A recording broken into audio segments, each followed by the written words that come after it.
नमस्कार साथियों, मैं आनंद आर्या आप सभी का स्वागत करता हूं सफर नया भारत पर। साथियों, आज हम यहां उपस्थित हैं एक बहुत ही विशेष टॉपिक पर चर्चा करने के लिए और आप हैं हमारे साथ। टॉपिक क्या है? तो टॉपिक आपको बता दें कि शपथ ग्रहण समारोह में ये क्या हो गया जो आज तक कोई सोच नहीं सका था। साथियों, आप कहेंगे कि ऐसा क्या हो गया भाई कि शपथ ग्रहण समारोह जो झारखंड में हुआ कल के डेट में, यानी कि 28 नवंबर को झारखंड विधानसभा की आप कहेंगे कि शपथ ग्रहण हुआ और इसमें झारखंड के नवीन मुख्यमंत्री के तौर पर, नए मुख्यमंत्री के तौर पर हेमंत सोरेन शपथ ग्रहण लिए कि हम आज से ही झारखंड के नए मुख्यमंत्री फिर से रहने वाले हैं। फिर से कहने का अर्थ क्या है? तो आप जानते हैं कि 2019 में जब विधानसभा का चुनाव हुआ था उस समय भी इंडी गठबंधन के तहत झारखंड मुक्ति मोर्चा से हेमंत सोरेन ही झारखंड के मुख्यमंत्री बने थे।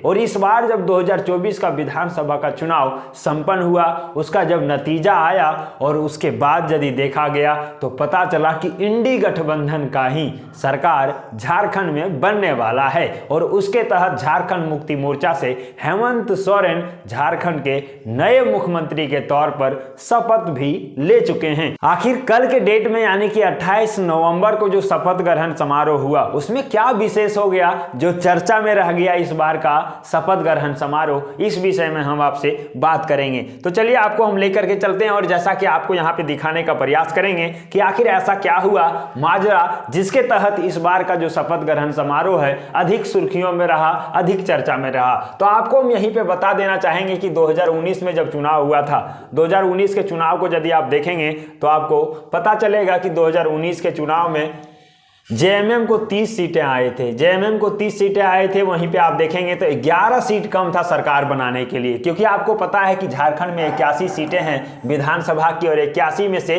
सरकार बनाने के लिए 41 सीटों की जरूरत होती है। वहीं पे 11 सीट कम होने के कारण आप देखेंगे तो इंडियन नेशनल कांग्रेस यानी कि इंडी गठबंधन के तहत इन्होंने गठबंधन किया और गठबंधन के तहत इनका ही सरकार बना और झारखंड के मुख्यमंत्री के तौर पर हेमंत सोरेन शपथ ग्रहण लिए। वहीं आपको बता दें कि वो सिर्फ अकेले शपथ ग्रहण नहीं लिए थे, क्योंकि आप देखेंगे तो 3 और मंत्रियों के साथ उन्होंने शपथ लिया था 2019 में। लेकिन यहां पे 2024 में क्या हो जाता है तो आप देखेंगे कल के शपथ ग्रहण समारोह को तो पता चलेगा कि सिर्फ अकेले झारखंड के मुख्यमंत्री हेमंत सोरेन शपथ लिए हैं शपथ ग्रहण समारोह में। आपको बता दें कि मंत्रिमंडल के साथ शपथ नहीं लिए हैं इस बार। और 2024 में आप देखेंगे तो झारखंड मुक्ति मोर्चा के पास टोटल 34 सीटें हैं और इंडियन नेशनल कांग्रेस के पास 16 सीटें हैं और जो गठबंधन है उसके तहत जो भी और सीटें हैं सभी को मिला करके 56 सीटें इंडी गठबंधन के पास है। आपको हम बता दें कि मंत्री टोटल जो झारखंड में होने वाले हैं वो 12 मंत्री पद होते हैं और 12 मंत्री पद में जो अभी डिमांड चल रहा है ना,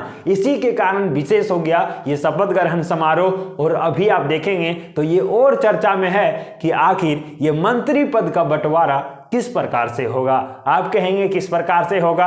इंडी गठबंधन का सरकार बना है तो सारे मंत्री इंडी गठबंधन के ही होंगे, ये तो बात सही है। लेकिन लड़ाई यहां इस बात का है कि किस पार्टी का कितना मंत्री पद होगा, इसी बात का जो है लड़ाई चल रहा है। आपको बता दें कि झारखंड मुक्ति मोर्चा यह दावा कर रहा है कि हमारा 7 मंत्री होगा और मुख्य रूप से जो बड़े बड़े मंत्री पद होते हैं वो झारखंड मुक्ति मोर्चा अपने पक्ष में लेने की बात कर रहे हैं। वहीं आपको बता दें कि इंडियन नेशनल कांग्रेस जो है वो 4 सीटों पर दावा कर रहे हैं और वो भी विशेष सीट पर दावा कर रहे हैं। और सिर्फ 4 सीट पर ही नहीं बल्कि इंडियन नेशनल कांग्रेस का मांग भी था कि उप मुख्यमंत्री झारखंड में हो और मुख्यमंत्री के तौर पर यदि हेमंत सोरेन यानी कि झारखंड मुक्ति मोर्चा से हेमंत सोरेन मुख्यमंत्री होंगे तो इंडियन नेशनल कांग्रेस के तहत एक हमारा उप मुख्यमंत्री भी होगा। इस बात का भी मांग किए हैं इंडियन नेशनल कांग्रेस। वहीं माले भी एक पार्टी की मांग कर रहा है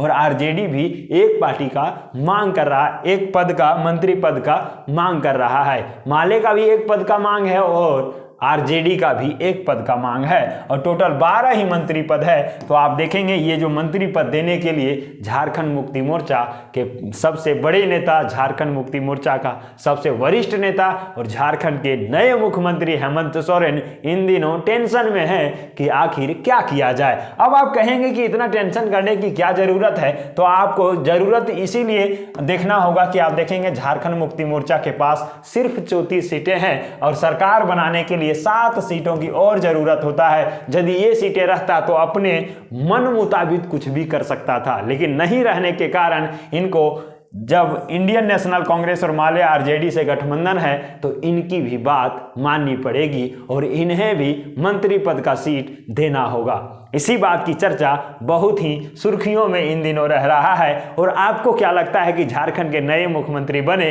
तो क्या मंत्री पद किस ओर जाने वाला है? आपको लगता है कि 4 जो मुख्यमंत्री का ये मंत्री का जो पद है वो इंडियन नेशनल कांग्रेस को देंगे? आपको क्या लगता है? वहीं एक और बात जो सुर्खियों में भी चल रहा है कि झारखंड के मुख्यमंत्री हेमंत सोरेन की धर्मपत्नी कल्पना सोरेन जो है, इनको भी कोई मंत्री पद दिया जा सकता है। इस बात का भी चर्चा जोरों शोरों से चल रहा है और देखने को मिलेगा कि क्या होता है मंत्री पद के बंटवारा के समय। तो इस बार इतनी सारी चीजें जो है सुर्खियों में था।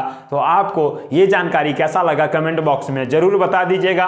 और आपको क्या लगता है कि जिस प्रकार से पिछले बार यानी कि 2019 में मंत्री पद का बंटवारा हुआ था या फिर जिस विधायक को जो मंत्री पद मिला था, क्या उस प्रकार से ही इस बार भी मिले तो बेहतर होगा या फिर इस बार नए प्रकार के मंत्री का गठन किया जाए या फिर दूसरे को किसी को दिया जाए ताकि उस पद का मर्यादा बना रहे और कुछ बेहतरीन काम हो सके। इसी के साथ जय जोहार, जय झारखंड।